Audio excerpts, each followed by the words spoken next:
We heard all this stuff at these public forums of, well, we're not Indy and we're not Chicago. And it was like, then who are we? That wasn't the goal. But let's answer, who are we? We've got one chance to do this and do it right so that the downtown in 20 years from back then, which we're about at now, doesn't become more of a ghost town.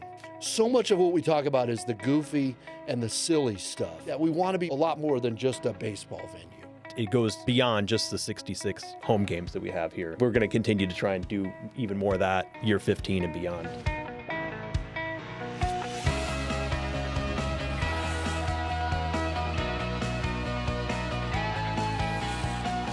You're listening to the NEI Pioneer Podcast, where we showcase and share authentic stories of Northeast Indiana. This is the second episode in a two-part series on the Fort Wayne TinCaps. So if you haven't already listened to the first episode, be sure to go back and catch that one as well. In this second episode, hosts Brice, Vance, and Jonathan Sackett interview two more longtime employees of the Fort Wayne TinCaps. Mike Nutter, who is the team president, and Brian Schackow, who is the vice president of finance. These two share more behind the scenes of the Fort Wayne TinCaps history. They also talk about the challenges and hurdles that they've overcome in creating what the TinCaps are today. That's a lot to cover, so we're going to go ahead and jump into the episode. Welcome to the NEI Pioneer Podcast. I'm your co-host for today, Brice Vance, copywriter here at NEI. I'm joined by Jonathan Sackett, head of MarCom here at NEI, and today is another special episode. It's part 2 of the Fort Wayne TinCaps. Hopefully you enjoyed the first episode with a couple of VPs, and we have a couple of VPs and a president here from the Fort Wayne TinCaps, Mike Nutter. He is the team president, and Brian Schackow, VP of Finance, joining us here on the podcast. Thank you guys for coming in today. Thanks for having us. Absolutely. Opening baseball day today, too. It's a good Yes. day. Yes. Good day timing for baseball. Yeah, we are recording this. It won't be released for a few more weeks, but yes, we are recording it on opening day for Major League Baseball. You guys have both been with the organization for a long time, 2003 for Brian, 1999 for Mike. How did you guys get your start with the Fort Wayne TinCaps? I know they weren't the TinCaps when you guys first started. Right, They were the Wizards. Yeah, we both called the Castle home for a long time, Yeah. where they used cinder block better than any stadium I think that's ever been built. And chain link fence. and chain link fence. Yeah. I'm Feels like a prison you guys are. Very institutional. I never saw it. Yeah. So I've heard all Neither the did many stories. people. Yeah. No, I'm kidding. If you've seen we a loved our prison. time there. My dad was in sales. We moved all around the country, and one of the stops was out in the Chicago suburbs. I was going to college in Northern California. Which suburb, if you don't mind me asking? They were in St. Charles. Yep. Beautiful. Yeah, right on the Fox River. Yep. Beautiful downtown with Geneva next to it, Yeah. St. Charles and Batavia. And the Kane County Cougars were out there. And I always wanted to work in sports and thought that I would do something, and went to work for them back in 1992 and just fell in love with minor league baseball. And so this journey has taken me around the country, to Florida, to Nashville, Tennessee, to here. And I moved here in October of 99. And the general manager at the time was my mentor in the business, worked for him in Kane County, worked for him in Nashville. He helped me get the job in Florida. And so I came here and probably thought I'd be here a year or two, or a handful of years maybe. God's plan in my life's always been better than my own. And this industry used to be so transitional, almost like hotels and restaurants. To get this title, you had to move. And to do this one, you had to move. And so we've tried to buck that trend a little bit. And the two guys that were in before have been with us a long time, and Shaq and I have worked together a long time, and I wouldn't have it any other way. So my wife sometimes says, well, you told me about all these moves, and then we met, and Beth's a Warsaw native and absolutely loves it here. But it's like, I thought maybe we'd move to somewhere warmer and stuff, but with the ballpark development downtown, there hasn't been an opportunity that we looked at that is better than the one that we're in now. And so I'm probably the exact opposite of him from the standpoint, born and raised in Fort Wayne, Snyder High School, Ball State, was getting out of school and decided I wanted to work for a Cubs affiliate, lifelong Cubs fan. So I applied for an internship in Rockford, Illinois, and didn't know how baseball works. So by the time I got there, we were the Rockford Reds, and then got a job up in Wisconsin for the Beloit Snappers, who are still in our league. Get out of here. Beloit. And yeah. I grew up in Wisconsin. Did you? Yeah, Menominee Falls. Okay, there you go. Right outside of, not Menominee. Up north. Anything for Beloit is up north. Yes. So, If anything from Kenosha on. Is up north, basically, yes. But as I was in Beloit, my wife then at the time girlfriend was in Fort Wayne. We were trying to decide where we should live, and so he and I got to see each other all the time. Yeah, we were probably the other guys, only guys under 40 of these meetings. And I was like, "Hey, you got any jobs open?" At the end of the 03 season, and luckily enough, he said yes, and we've been partners doing it ever since. So you guys haven't had a job opening over there since then. I think. From what I'm reading, from what I'm understanding here. The ones you want to get to leave never leave. No. What made you guys stay here for so long? I mean, 20 plus years. You know what? The downtown, the way that this community has rallied and invested in itself, partly tongue-in-cheek, but within like 6 months of moving here from Nashville, stuff that wasn't true, but was the narrative. We were named the fattest city in the United States. We were named the dumbest city in the United States. Like, none of that stuff was true, but that was the perception, or at least we were kind of the butt of some jokes, truthfully. And again, to clarify, none of it was true. I used to joke with people, how'd they know I moved here? When we started to win all these things. I don't think either of us would you might be in town. I wouldn't be in town if not for the way things change. And so we were purchased by a team, loved our old owner, got along with him very well. But when Jason Fryer purchased the team, I was privy in a meeting up at the top of the old Summit Club with then Graham Richard and Jason Fryer and myself. Graham was painting the vision of what he thought it would be downtown. And I vividly remember, my memory's not the best, but I vividly remember calling my wife after that meeting saying, I don't know if any of this stuff's going to happen, but if any of this stuff happens, this will be one of the coolest things ever. And sure enough, and I'm not just saying it because where we're sitting today, but with the work that you've done and other people, it used to be so, not to go on a tangent, but so competitive. And now it's a lot more collaborative. And it, as cliche as it is, people used to argue about, well, is this thing going to go to the Coliseum? And I'm friends with those people, so that's not a negative thing. Or is it going to go to the Grand Wayne? Is it going to go here? And it's like, now there seems a lot more of like the rising tide with all ships. It's like, let's get it to the region and then figure out, again, as cliche as it is, isn't that better for everybody? So, we're sitting here, filming this right on the verge of season 15 at Parkview Field.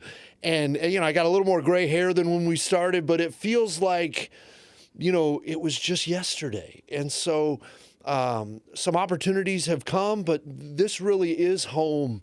I wasn't born and raised here like Brian, but this is the longest I've ever lived anywhere. And everything that's gone on with the riverfront and the GE Electric Works and everything, like, I'm not chasing at this point in my career to work for a team with a certain number of A's. We're a high A team, like that kind of stuff. This is home. Man, you can take my job. For you. Well, I was going to say, I don't really know that I can add much to that. I was just thinking to say, this is just too much fun in this new ballpark. Now, in the old one, it's funny too, because you made that joke before. Like, we're 15 years in, and people still come up and say, "Hey, the new ballpark." I mean, a lot of people still view it that way. They tore the old one down after 16 years. We're finally to the point. Like, we do a lot of speeches at high schools and places like that, and I'll always mention the old stadium. We're finally getting to the point where the kids don't remember it. Like, there was a ballpark across the Coliseum. Well, being a transplant here, I got to tell you, that place looks brand new. Yeah, it does, man. You guys really do a great job of keeping that up. Good to hear. And my first game going there, I couldn't believe it, because to me it reminds me of Fenway. We were talking to your guys about that last week. It does. It's like a little Fenway. It's beautiful. Yeah. That's really cool. It's good to hear, and it's a lot of work to keep it in that shape. So it's good to hear that people view it that way. But jumping in on that, I think we can all relate. Like, people get nuts back at the work sometimes of some of the talking points that I have and we have, and he's done so much for like morale and doing things to make sure we're not back in the day when you'd come in every day at 7 a.m. and you can't do families that way. You can't. That's just not the way to do things now. But we do talk about this rejecting complacency a lot and not being satisfied with status quo, because we can all relate to if you golf, a golf course you went to, and the first time you loved it, and the second time it was okay, and by the third or fourth it was like, maybe it's directly correlated with how I played. Yeah. Yeah. Or restaurants or whatever, that it wasn't as clean or the service wasn't as good. We're not the new thing anymore. And so, but we're trying to maintain that, keep it fresh and keep it clean and family friendly. That's probably one of the biggest things I think we have to struggle with is you came or you're coming because you saw a particular promotion you liked. You want to get a certain dessert, a certain thing to eat. So how do you keep the stuff that people came for while mixing in something new too, so that it's not the same show and it's not the same food menu and it's not the same stuff, while not getting rid of the things people wanted to come for? So it's a balancing act for sure. Yeah, you've had, you guys have been here for a long time. The previous guests, Michael Limmer, David Lorenz, have been here since '99 as well. What kind of leadership style? Because this is obviously, comes back to you, Mike. And how do you keep this team around? Because I went through the contact page, and when I worked back with you guys back in like the mid teens, it's still some of the same people that are Sure. hanging around and working for you guys. And I imagine keeping things fresh, not only for the people that come to the games, but it probably energizes the staff and makes them want to stick around and be with the organization. And that's a really nice thing that you said there. And we do feel that way, of the continuity. Is like, it's an incredible ballpark and this is a great minor league venue, but really, right? It's the people, it's your investors. It's, again, it sounds so cliche, but we have such a great group, and this is going to be my 33rd year in minor league baseball. And I'm not trying to make this about me, but I'm not naive. I don't have 33 more in me. And so really the last couple of years for me personally has been to open up a lot more with people and help Jen Sylvester, who's an uber talented young representative of us, to be the next female general manager in this country. Selfishly, we don't want to lose her. Right. But again, we want to foster a thing where people feel like, ego-wise, we're not worried about developing the next people. We hope you stick around. And the other part back is about this whole package of Northeast Indiana and Fort Wayne. They're not wanting to leave as much as before. And we've had some people leave. Jared Parcell, a dear friend of ours, started back in '99 as well, left us during the pandemic because of all the uncertainty surrounding minor league sports and entertainment. And obviously we hated that he left at the time. We were talked every day about it.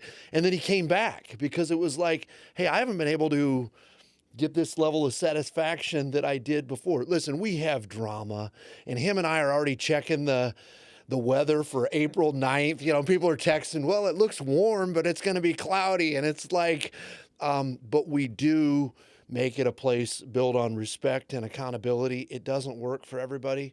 We're incredibly hands-off. We want to hire competitive people that are self-driven. We're not going to hold hands and that kind of stuff. And some people love that freedom, and it doesn't work for everybody as well. What did I miss?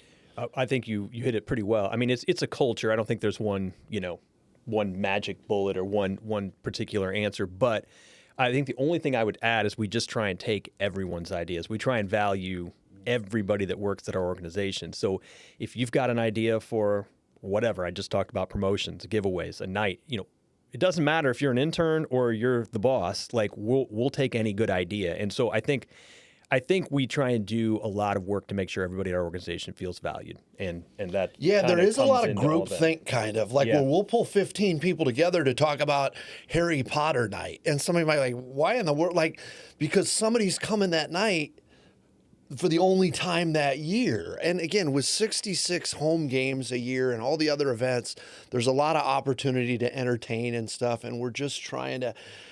You don't want to book a concert based on the music I like, because nobody else is probably going to come. So what music would that be, by the way? For me, it'd be classic rock. Okay, all right. I'll be there. I'm into a little bit of everything, but that would be it. Or, hey, at 51 and just a little younger than that, we're probably not the people to be leading the social media charge. We're on there and stuff, but the reality of it is, You don't know how to use TikTok. No, and I don't know whether I say that with pride or it's going to with get shame. a lot anyway. Right, yeah, that's probably a bad example. I'd like to throw promotional ideas out there, and I've got an idea. We can talk about it after the show, but it involves a rickshaw. So, It seems like we've heard that. I got a guy. you got a guy. You got a resume. Forget the pre-show talk. All right. Anyway, it's interesting, Mike, because we've got notes on both of you. And I've got some pretty interesting things here. But the one thing that really stood out to me was when we asked you who your hero was. Do you know what you answered? I don't. It was your dad. Good. I would hope that I would. You said, my dad, he showed me what it meant to be an authentic man and how to treat women and people in general. Do you mind talking about that? I would love to talk about it. I'm blessed that he's still in great health. Him and my mom call Central Florida home. We talked about it a little bit pre-show. So my dad had a really good career in business. Part of that career was he was gone every Monday to Thursday or Tuesday to Friday for the most part. He was a national sales manager. People, I tell them the 15 cities we lived in or however many it was, not that many, they say military. No, my dad sold meat. And so I remember I remember coming home from a Kane County Cougar game when I was a young kid in college, and my dad was still up. He had a decent commute in the Chicago area every morning. And I said, "What are you doing?" And he had like a 6-pack of Moosehead beer. Do they still make that? And he said, I'm retiring tomorrow at 49. Wow. And he lived the corporate life, and he saw the impact that it had on some friends with heart attacks and health and decisions that you had to make. So anyway, long story short, he was always on the road, but he was always there for us. Like, it wasn't about, did he miss this game or any of that kind of stuff? No, he was the best man at my wedding. He just showed us, like, what it meant. And I remember with my mom one time, people got to watch, the young crew watching this. By the way, that's the first I've ever heard of somebody having their dad be the best man. Yeah. That's great. It was cool. He just showed us so much. And I was hoping that was the answer. And it wasn't something about, it was like, some sports player or something. Captain Kangaroo. Yeah, exactly right. And so I remember talking to my mom one time, and she said, "Yeah, I just talked to your dad. He had a tough call. We had a tough call. Again, imagine pre-cell phones and all that internet and stuff. But like, he was on the road a lot. And, when you're on the road, people make the decisions that they make. And I remember asking my mom, "Do you ever worry about him?" And she goes, "Oh, I worry." She goes, "But I don't worry about the choices that he's making when he's out there on the road." And so it was kind of like, I don't even know if I knew what that meant in my teens. Probably not. But him and I have become close. And again, I've missed the mark with my kids, with my wife at times, but to come up in a home where you got that example was really special. And I think about it a lot because we were really lucky. That's great. I think interesting, we were looking over the bios, going to Mike's hero. And do you remember what you put for yours? I think I probably put maybe William Sherman. I think I just got done reading a book when I filled that out. I was sitting here listening to his answer, like, great. Now my mom and dad would be like, "Well, you didn't put us down." Mike talked about his dad for 5 minutes. Here we go. Do you know what the T stood for? Tecumseh. Yes. Okay. Yeah. I read the book. Well, you get a gold star today. Yeah. Did you know why you put it? I mean, you read the book. I literally had read some book on him at that time, like when we were filling this out, because I think we filled these out at probably 15 or 16 or something when we put up we got new headshots maybe or something. You just checked the book out at the library. Well, that could be. Yeah, I can't remember. I enjoy reading history and that type of stuff. There were just some things in that book and with him, I think that he stood for his convictions, I guess, in the face of a lot of uncertainty at that time. I think that's why would be how I would answer that today, 15 years or 10 years after I read the book. Another interesting thing on your bios, one of your favorite things to do is collect bad resumes. Yes. And yes. Thus the rickshaw. Yes, because we get some doozies, man. Really. Yeah, we referenced it pre-show. I got a resume actually when I was still in Beloit. A buddy of mine actually has a book of these. I'll have to send them you guys' way. But he was a Japanese kid looking for an internship, and he owned a rickshaw, so he wanted to know if we'd ever considered bringing the pitchers from the bullpen into the game on a rickshaw, and if so, he'd be happy to do an internship for us. So that one didn't work out. But I get a lot of them, like I think you mentioned it, kids that, send in their high school batting stats. I had a guy that gave us, he had won a 17-team, 10-state fantasy football league. He felt like that's why he qualified him to be an intern. So those kinds of things that you I really don't know jump what out they at think us. we do, So, and we do have a lot of fun. Yeah. But it's Yeah. not some of that stuff. Yeah. The one that I get the most is, and again, you don't want to pick on people because we've all done it. Like, I'm the first self-deprecating person there is of like owning my mistakes, but it's like, I will get 15 this year. Dear Mr. Nutter, it's always been my dream, and then the wrong team is filled. Yeah. It's always been my dream to work for the Toledo Mudhens. And if I'm in Well, the then right go there. mood, thank you. Right, Because if I'm Congratulations. in the right mood, I will reply back and say, that's awesome. You should contact them. And then 30 seconds later, send another one. No, I'm just giving you a hard time. Yeah. It happens. Just be a little more conscious of this to try and be like a mentor and not a disrespect somebody, but it's just kind of like slow down and you know, Detail oriented, unchecked. Yeah. And that's basically the back half of the book. Yeah. Just And all those 8x10s. Yeah. We got one that was autographed by a guy one time. Like, here's me batting. Pick a school. Your kids are in the Carroll School District. Here's my 8x10 of me batting for the Carroll Chargers, and I signed it to Mike. Would love to work for you. So and you're right. just kind of like, Giving you your baseball card information. yeah, we've right. gotten baseball cards from people. Yeah. Again, you want to be conscious of, like, we've gotten some baseball cards over the years that were done right. Yeah. Of like, it's been my dream to work in sports, you know, that kind of, and what's that point of differentiation, right? Where it's like you stand out, but it's like, try and have the right team name. Yeah. Some of that. Or just other stuff. understand what we do. Yeah. Right. We're not looking It's for always shortstop. been my dream to watch baseball. Cool. We're selling season tickets. Yeah.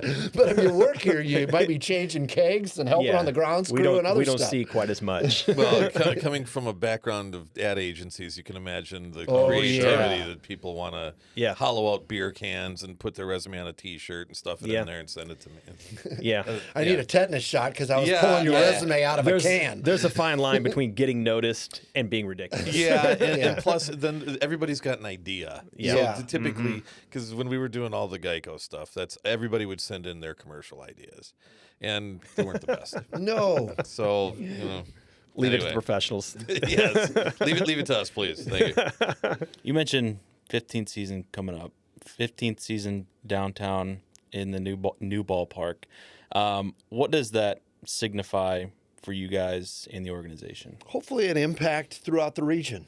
You know, I love what I do. I know he loves what he does. We hope to do it for a long time, but long after we're gone, and not to be trying to be like so serious or dramatic, but long after we're gone of the fireworks shows and the wins and losses, hopefully it's that we had an impact on the community. I mean, honest to goodness, one of our callings is to make this city and region a better place to live, work, and play. The schooling here is incredible. If you're a believer, there's opportunities in every sort of background for that. It's a great place to raise a family. We're working on wages and things like that of catching up. We're growing where some of the cities and states around us are not. And we feel like we can be a small part of that. Not everybody's into the baseball. Not everybody's into the TinCaps. That's cool. But we can be a part of the package of all the other stuff going on around here. You know, very well said. I got to tell you, man, you're doing my job for me. Hi, everyone. We want to take a quick moment to shout out our podcast sponsors. Now, first, you might be wondering who I am, so let me introduce myself. I am Hannah Hannigan, and normally I'm behind the camera as the videographer, but today I wanted to be in front of the camera to shout out the people who made this podcast possible. Barrett McNagny and Sweetwater Sound are the two sponsors of our podcast, and they're both located in Northeast Indiana. If you don't already know who they are, let me introduce them to you. We're going to start with Barrett McNagny. As Fort Wayne has grown, the Barrett Law Firm has grown with it.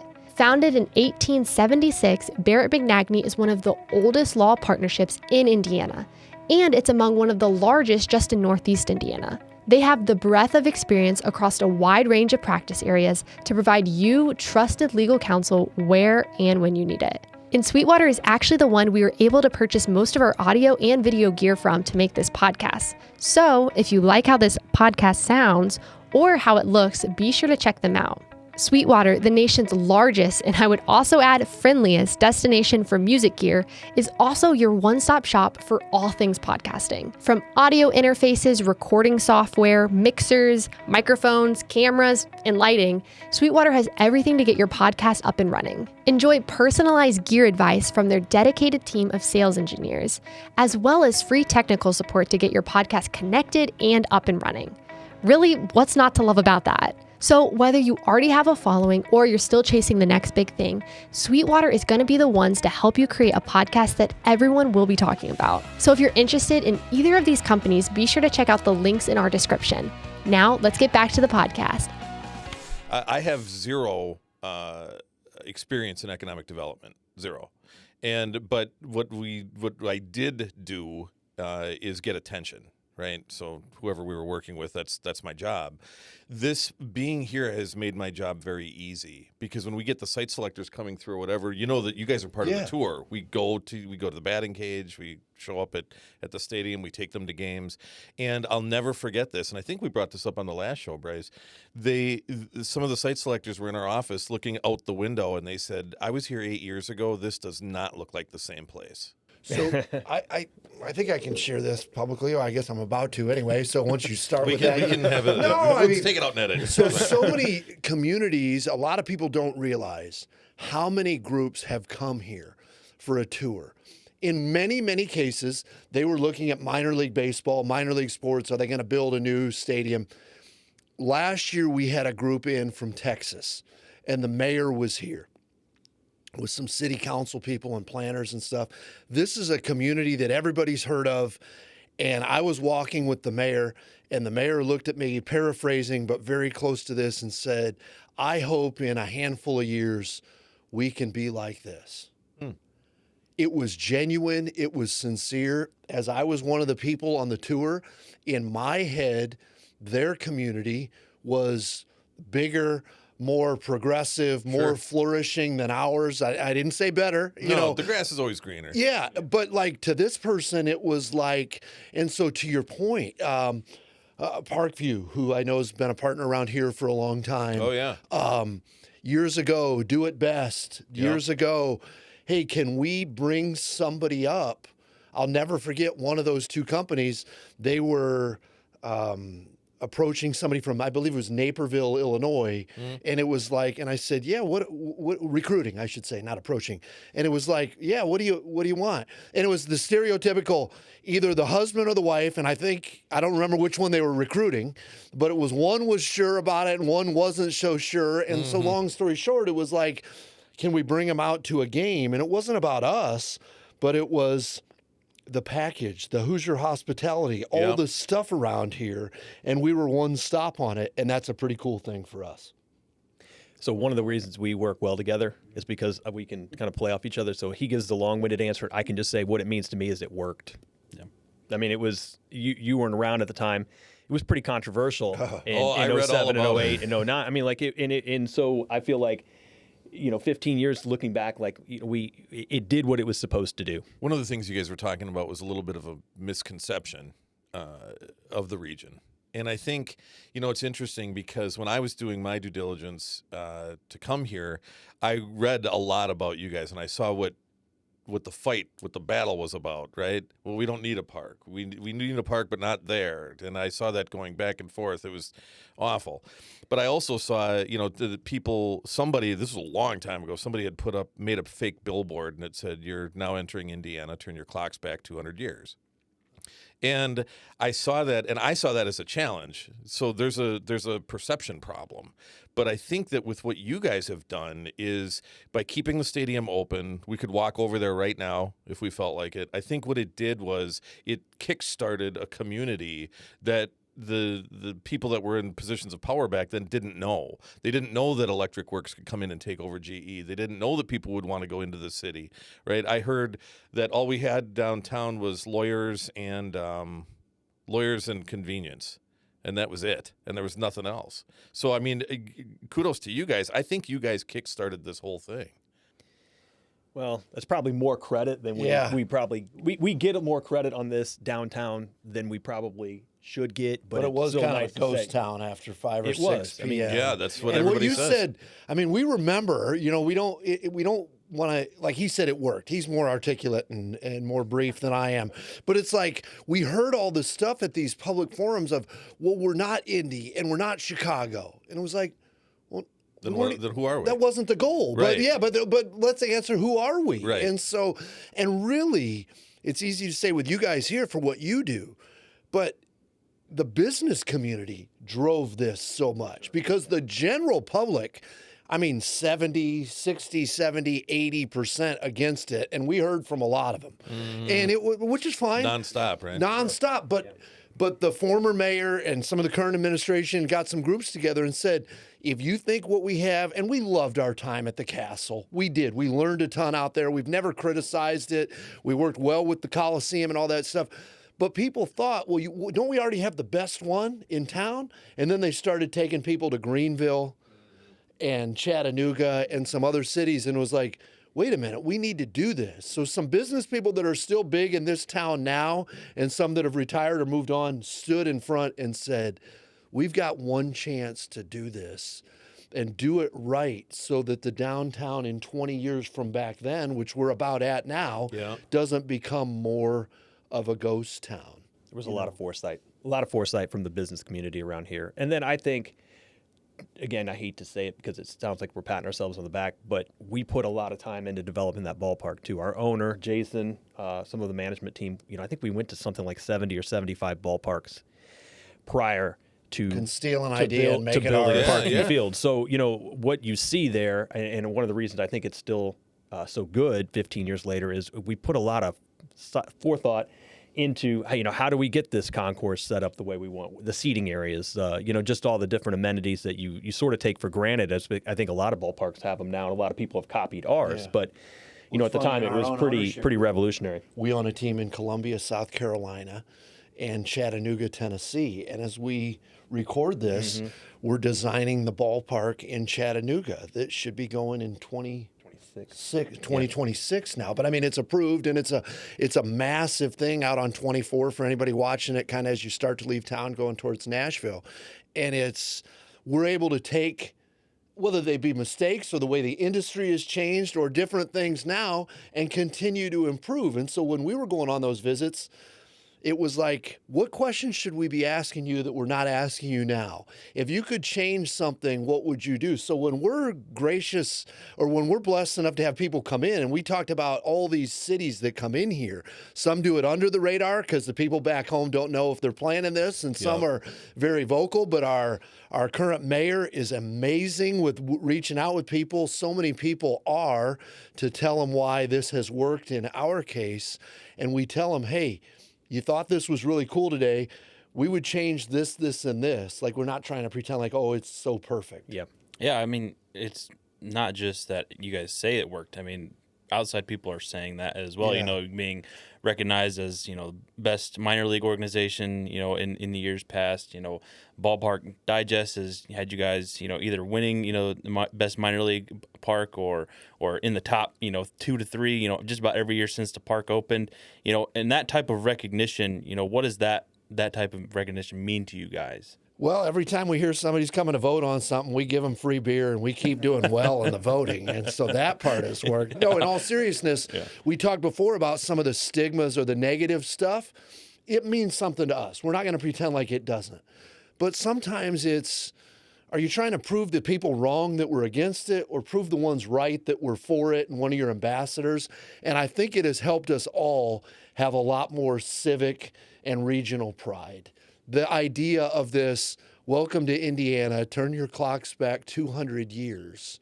Unfortunately, that was a real campaign for somebody. And so our thing is like, hey, so I have a freshman and sophomore down at IU Bloomington. As a Buckeye fan, we love the in-state fees, maybe more than their sports teams and stuff. But my point is, the kids now come back and say, this would be a really cool place to work. This would be a really cool place to live.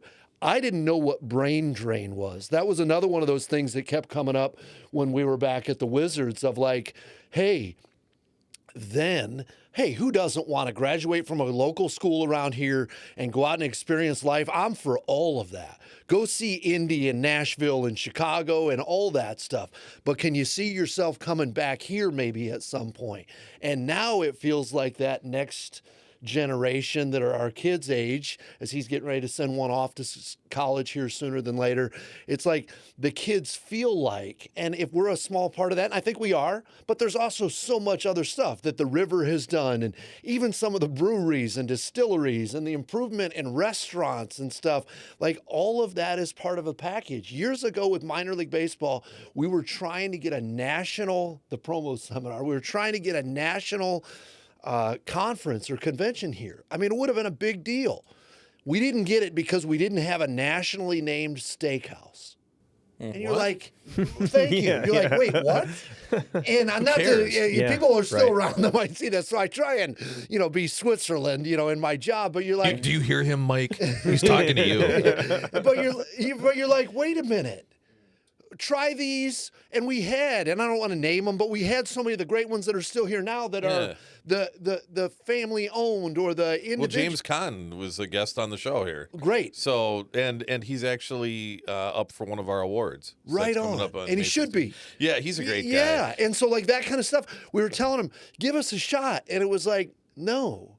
And it was like, okay, we've lost stuff previously with, hey, we're not sure how your airport can do. And again, I'm friends and fans with everybody out at the airport, and we're growing, and we just brought Detroit back as a daily nonstop. Delta. So like I'm down with all this stuff.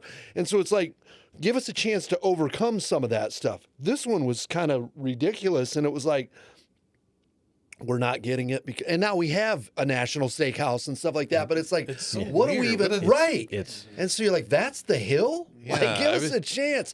Go to one of James's place or the old Oyster Bar or whatever. Again, you hate naming stuff because you leave great ones out, but it's like, give us a chance. Yeah. Okay, well, let me throw a curveball at you then. You guys, first of all, you've been incredibly successful. Everybody knows it. I had heard of you guys before I even came here. It's great. Now, regrets. Is there anything that you wish you could have made happen? Is there anything a decision that you guys made that you regretted? I know regret's a tough word. I get it. But I'm wondering if, we really tried to do X, but we just couldn't get there. Or is there anything? Yeah, maybe. I mean, it's tough to say this is a regret, but I think one of the things I think we wish we could do more of. Yeah, right. I wish we could do more of, because we've had some great success when we've had them with the concerts we've had with Florida Georgia Line and Dierks Bentley. We've had some awesome outdoor concerts there. But man, it's tough to get them on the way the routing is and the open dates. We just haven't been able to do as many. And they complement the Coliseum, and we're friends with them. Right. And like they can just show up there and plug and play because the Coliseum's done such an amazing job for so long. Plus Sweetwater. Yeah, right. And you don't have to worry about the weather of an outdoor venue. Like to see, we had Bob Dylan back in the day at the old stadium and at Parkview Field. We had him both times. Yeah. And so like on a beautiful night outdoor, everybody loves it. But there's so many people that variables. There's a lot of variables and a lot more expense with having to do sound and lighting and that kind of stuff. So that's probably not a regret, but a missed opportunity maybe that we'd love to do more of. I don't know. What do you? And then some of the design stuff that we've improved in Columbia, South Carolina, and definitely for Chattanooga. If anybody watching this has been up in the suite level, it's an awesome area. But that area looking out the main windows behind home plate, kind of our money shot. Yep. The elevator shaft comes up right through the middle, and it's kind of disjointed. Yep. And Holly and Lexi that run our special events do more events, we believe, than any minor league ballpark in the country. But they've got some limitations the way we design it. We didn't know any differently. We didn't know any better. And we're so happy with what we have, but the room in Columbia holds like 400 up there for a dinner. Whereas we're like 180 or 200, 215, 220. We could still have a great package to offer people, but and we're never going to beat the Coliseum and the Grand Wayne for some of those bigger events. And they're both friends and partners, but it's like some of the design stuff we would certainly do differently. Yeah. But I think, we were talking about the ballpark in just 15 years. The one thing that I go back to is some of this stuff in 2009 was really revolutionary. And I'm thinking about, we have on the left field side, we have the tabletops with the seats around them, the field boxes.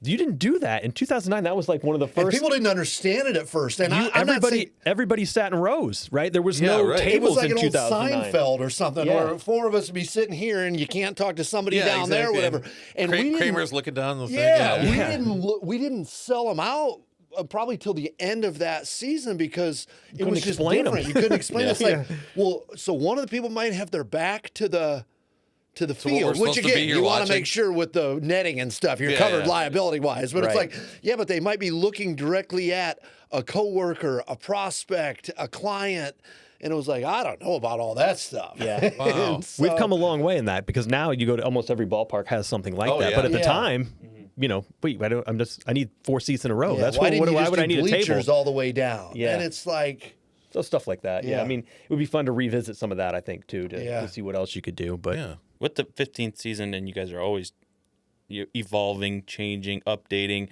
How are you making this season, number 15 at Parkview Field, feel different, feel special? you know, Michael Limmer, that was in here last time, one of our longest tenured people, is so good with the marketing and our branding and that kind of stuff.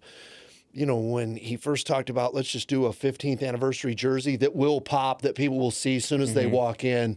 Of course, we were behind it. And he's like, I think we do gold for the 15th. And I wasn't quite sure, you know, how gold would interact with all the red and the apple and all that kind of stuff. Right. And the stuff just pops. It's a one-time thing. Hopefully we've improved on, like Brian said before, the tried and true stuff that people love, but mix in enough new stuff. You know, we put in a brand new field playing surface in the off season, and especially early in the, I know this is going to run right away, but early in the year, that's the greenest grass I've ever seen in Fort Wayne, Indiana. This time of year, I mean, it's crazy how it looks. Some new food stuff and drink stuff like we've always tried to do. And, really, that's a lot of it. And I think one thing I would add, so much of what we talk about is the goofy and the silly stuff. But there is some more stuff to it, whether it's pediatric cancer research with Parkview or different things like that, or just, you know, mental health. Kids are hurting out there right now. They're hurting in our families. They're hurting in families we don't know. I've been very vocal. I don't want to make this about us, but our family's had a big struggle with mental health. Our daughter's the most beautiful girl you've ever met, or never met, and really struggled with an eating disorder and stuff that manifested during the pandemic. Why do I bring this up in this? We've been laughing and joking. We've got a mental health night where last year the players wore jerseys and the colors meant a certain thing because 1 in 5 people in the country is dealing with this kind of stuff.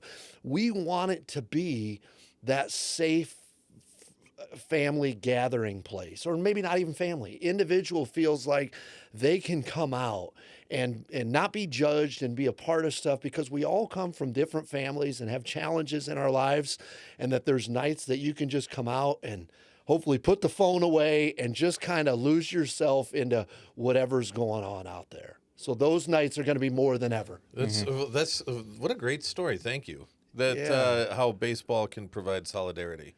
I love it. Thank you. And I mean that genuinely, because like when there was all that during the COVID and when all that, a lot of stuff was going on in our country, maybe as a result of the George Floyd incident.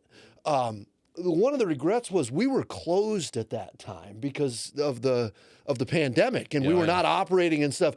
But I wish that we were open then, because maybe we could have been a community gathering place, having nothing to do with baseball. Yeah. But let's talk about the X percentage that we all have in common. There's stuff to work on. I'm not a head in the sand guy, but like maybe the ballpark could have brought some people together, and I learned from you two what's really important to you that I don't understand with my background, and vice versa. But we were just closed then. And so we couldn't be that. We want to be a lot more than just a baseball venue. yeah, I think that's a good segue into like what I would add to that is I think we continue to try and find ways that we can use this ballpark as a community asset. I was on the board of directors for Fort for Fitness, the half marathon, 4 mile, 10K. Kids, we got like 9 events now, but and we use the ballpark for that at the end of September. We have a ton of walks and charity, runs that use the ballpark, and it goes beyond just the 66 home games that we have here.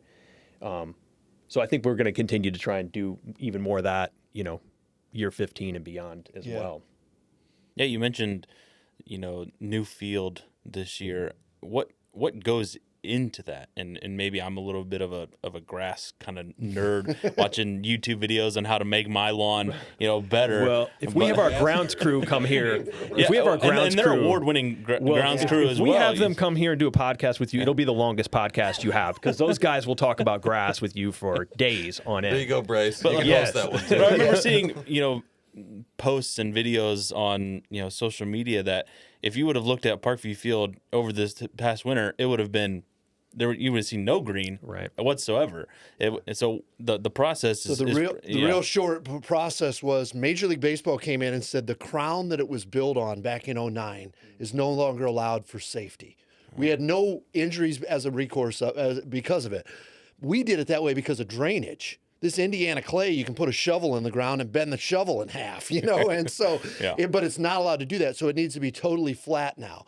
The one thing that caused us a little bit of stress and trepidation was Keith Winter, our amazing groundskeeper. We utilize a sod farm out of central to northern Wisconsin. So what? Yeah, because it was grown for us. I think they've done the Cubs before, like one of the best in the country. What's the company? I don't. Well, I think it's like Central Sod, something generic You like know, that. Yeah. I wish I knew because it was so good for it's us. great I wish stuff. we could give them a plug. And so anyway, it was, if they got a big snowstorm up there, we couldn't harvest the grass. So one night, my wife looks over. She's like, "Are you on the Weather Channel?" Did you ever think you would have these No. problems? My wife's like, "You're on the Wow. Weather Channel now in October? I thought I just signed up for April through September with you in the weather." And I'm like, "No, because if it snows in Wisconsin, we can't get the grass out." And she's like, "It's just stop." What, did you guys, in football, they lay down those beads, on the field to keep it green for the cameras. You guys don't? No, we've maybe messed many around with it a years little ago, bit. we Initially, like, hypothetically, 09. maybe years ago, we might have gone to like Sherwin-Williams or something and got some nice green to color in when there was going to be some media out there. And so we got it in time. Mm-hmm. We were blessed that it was a mild winter, and so we're ready to rock and roll. But it was a process of like trucking it down from there and that kind of thing. We try to use local vendors, obviously, for everything and local labor for everything.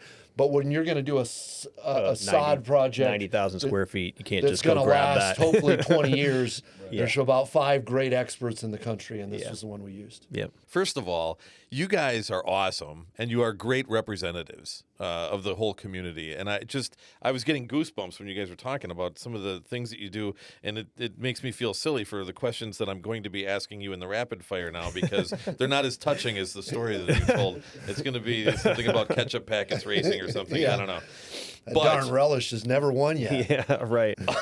Don't steal my phone. But I just have to ask you, because it says here you're a Seinfeld fan. And I just have to ask, what is your favorite Seinfeld scene? Probably when the chicken place moved into the neighborhood. And Kramer wanted to... And so you there go was stay that at line Terry's where it looked like you were standing out in front of the brightest Kenny Vegas Rogers casino. chicken. Rogers can't sell chicken in this neighborhood, and then he ends up like working there or whatever. And so for me, it was just the slapstick. My kids, I said before, their ages as we do this, 19 and 20, have probably watched every episode of The Office and the entire series 10 times over. Now, I don't know what that says about Beth and I's parenting, but what it says is that genre, that time where it was just my kind of just slapstick, just dumb humor, but also in hindsight with some of the stuff. What's the guy's name? Larry David or whatever, where you're like a comedic genius. But at the time, I just didn't know any of the method to the madness with the characters. It was just funny. Well, because he used to write for Elaine. What's Elaine's name? Julia Louis-Dreyfus. Yeah. He used to write for her on SNL. That's how I they didn't met know each that. other. But my favorite scene, I just have to tell you, was when George had the wig. Yeah. And, and When she Elaine throws took it it out off the his window. head and threw it out the window. Yeah. That'd be mine. That's awesome. Yeah. So this is something that we do at the end of each, and it'll be interesting to put your guys' answers to these questions side of your partners that were here last week. So, you guys ready? Yes, sir. This is rapid fire. So, best food stand in the park, the apple cart or the hot corner? Apple cart. Absolutely. Barbecue wasn't offered, so I'm going apple with those two. All right. But Manzana should have been on there as well. Yeah. That's the Mexican cart we have there. That should have been We on don't the change list, the so- questions. Okay, We sorry. just My answer bad. My it. bad. Sorry. This is a rapid Yes, fire, not it's slow not rapid. It's and not rapid. deliberate, Yeah, okay? you're right. Sorry. Sorry. This is not our show, okay? Semi-rapid. This is underhand Semi-rapid. pitch, Yeah, you guys. guys should All have right. taken notes from Sorry. Limerick. Yeah. Okay. Okay. Who are you rooting for in the condiment packet race? Ketchup, mustard, or relish? Relish for me. And I'm disappointed like 200 times over. Ketchup. And I haven't seen this. So when these guys gave me these questions, I looked at it, I was like, what is it? Yeah. I thought they were just trying to sucker punch me. Favorite theme night? Star Wars night. Yeah, Oh. I was going to say Star Wars as well. Okay. I was a big kid fan of it Yeah. at the time and stuff, and so really that does take me back to the childhood. You know what? I got to tell you, when you move, which we've all Yeah. done too many times, I found all of my original Star Wars cards. Wow. I have all of them. Yeah. Wow. Nuts. That's impressive. Okay. Favorite theme night jersey? You know what? For season 15, I ordered one yesterday. I don't know the last time I ordered one, but Morgan Olson that runs our promotions sent around, here's all the theme night jerseys. I had to order a Margaritaville. It's a theme night we're doing this year. Years ago we did it, and I received a cease and desist letter. Now we're doing it all on the up and up.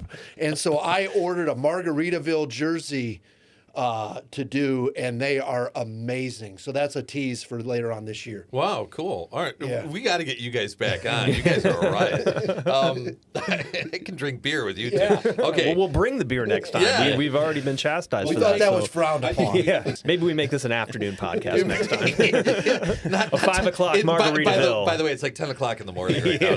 So You have a favorite jersey of all time that you guys have worn? I actually am partial right now to the TinCaps Padres jersey. We have where it's the Padres brown with the where it looks like a Padres jersey, but it's TinCaps. I think. Oh, wow. I think it's an exciting time to be a Padres affiliate right now, which has not always been the case for us. Yeah. So it's pretty cool. DJ Tin Cat or Dizzy Dog Challenge? I'm a dog guy. DJ TinCat. Okay. Yeah, we don't agree about everything. I don't even know you guys anymore. Okay. I thought I knew you, man. So this will be interesting, and Brice will know probably the answer better than I will. But favorite Tin Caps player of all time? It's a tough one. Well, I mean, I think the easiest answer for me is just Tatis Jr., just because my kids are 14 and 11. My boys, my daughter is 17 and actually works for us now, too. They are into baseball, and they are into watching him. So that's an easy answer just because he's so popular, and it's But you think Tatis of and so Trey many Turner are guys probably that- the best two Yeah. guys that have played for us. I think they have some major league contracts that total $500 or $600 million between the two. I'll go off the beaten path. A guy named Zach Eflin. He's in the starting rotation of the Tampa Bay Rays still as we film this. Major league pitcher, incredible human being. Anybody watching this, Google Zach Eflin's upbringing and background, and you'll be better off for it. Really, really cool story. Came up in the worst conditions imaginable and has exceeded it and is an incredible man and family man and all that stuff. Zach Eflin's a good dude. Okay, last one. Fort Wayne Tenderloins or Manzanas Luchadores? I'm going the Tenderloins because in my career, that's the tackiest uniform I've ever seen anybody wear. But it's the best from the standpoint of, again, Limmer and team, probably Tony Desplains and everybody. Like on the jersey, if you get up close, it lists every county in the state of Indiana on the jersey, but it looks from a distance like it's just the design and that kind of stuff. And I love the Manzanas Luchadores, but what we did with the Tenderloins last year, and the quick story on that is like, we're telling the concession people, get enough tenderloins. It's like a 3-day series. And it's like the 7th inning of night number 1. And the guy's walking towards me. I could see the look in his eyes. And I said, come on. We're going to run out. We're trying to get, and it was like, first night, and that kind of stuff. So both are good, but I'm going tenderloins. And I go Luchadores because I think any jersey that has people wearing wrestling masks to the game, I think that's a win. So. Security folks don't love it. Well, as they much, don't, but yeah. We are definitely going to have you two back here. would love it. Mid-season, and I also want to get you guys on the video series that we've got. You guys are just awesome.